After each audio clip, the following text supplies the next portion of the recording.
If Chinese cuisine had any kind of like master sauces, ginger scallion oil would definitely be one of them. And it's really honestly so easy to make.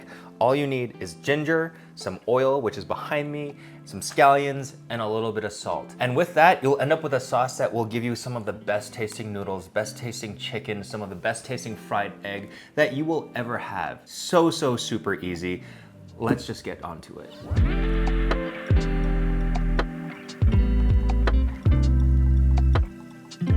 Annoyingly, the first step requires you to peel the ginger. A lot of times I will say that this is unnecessary for a lot of cooking, but because you are actually putting the ginger through the food processor and because ginger is one of only 3 ingredients in the whole thing, peeling them is pretty necessary.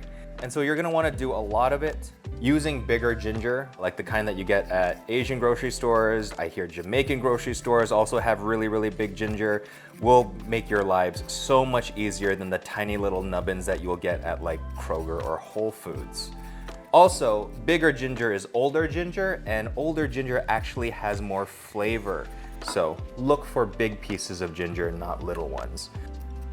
With the ginger peeled, you have a couple of options on how you can proceed with everything. The best possible situation would be to process and chop all of these by hand.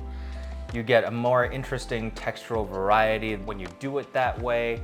That being said, that's a lot of work. My little compromise that I do for myself is that I will process the ginger in a food processor, and then I will chop the scallions by hand. Because ginger is so like hearty and firm, putting it through the food processor is pretty safe in how you like can keep its texture. So putting it through this and just blitzing it for a few seconds, it's pretty much done.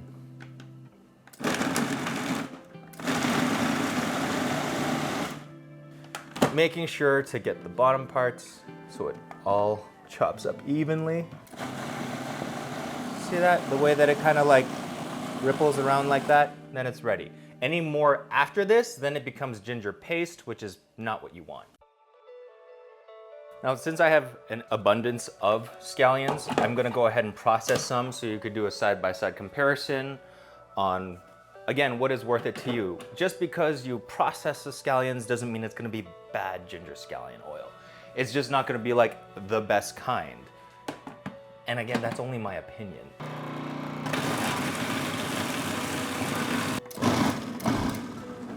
This actually was not as bad as I thought that it was going to be. It was not particularly that slimy, and things seem to be like still nice and green, so this could actually work well. Is there something else I can help with? That's totally fine for the home. It's just not exactly to the standard that I would have as a person that would try to sell this to somebody. If I wasn't going to use the processor, what I would do is I would pick off all of the dead leaves so that only the firm ones were intact. This is one of like the steps that you do, I guess, to show people the amount of like work and care you put into a specific thing. And I do love making this.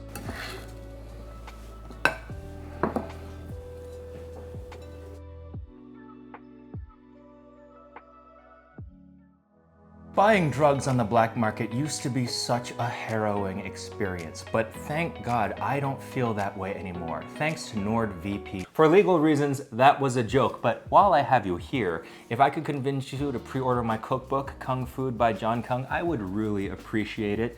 You will see recipes like the ones that you are about to see with the ginger scallion noodles and the ginger scallion egg, but you will see them applied into other recipes that aren't in this video, such as a ginger scallion egg BLT, but also using Spam. We're also gonna use the ginger scallion oil as a sauce for tons of dumpling recipes that are in the book.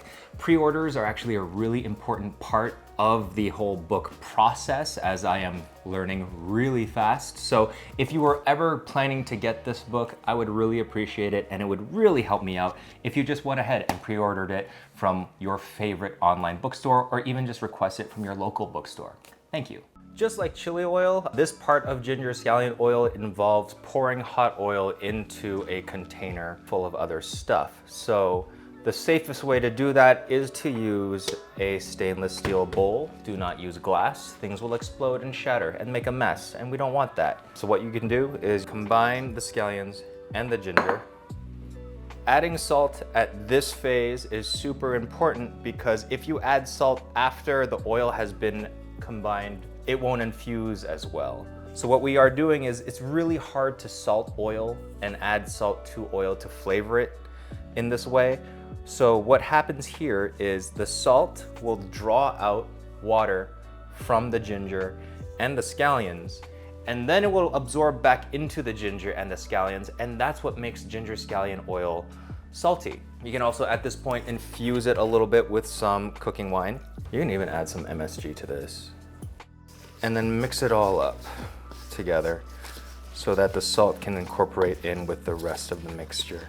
At this point, it should smell just so good, like ginger and grass and onions. It's just so fresh smelling, but also like so pungent and powerful. It's just fantastic. Cannot wait. I have oil here at 350 degrees.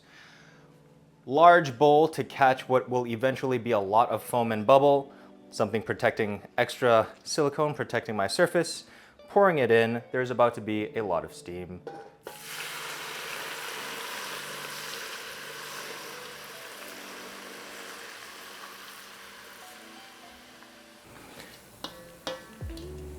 Pushing this down while it's still hot enough to cook all of the ginger and the scallions that are on the side. And that's really all there is to it. You've made ginger scallion oil. Like, easy, dramatic, it's all the things. What is the most iconic thing that you would probably eat this with? It probably would fall either between Hainan chicken rice or ginger scallion noodles, which is the easier one of the two to cook right now, so that's the one we're going with.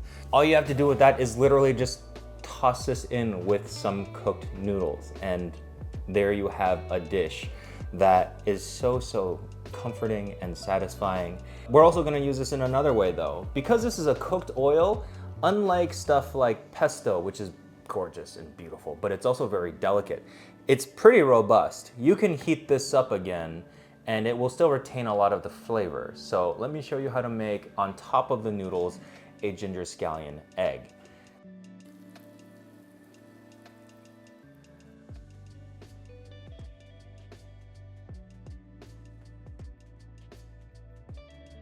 There you have it.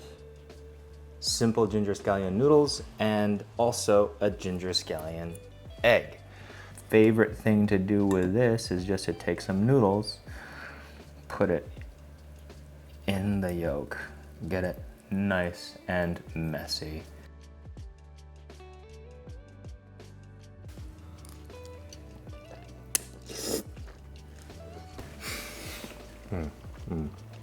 Yeah, that's pretty f***ing good. 10 out of 10.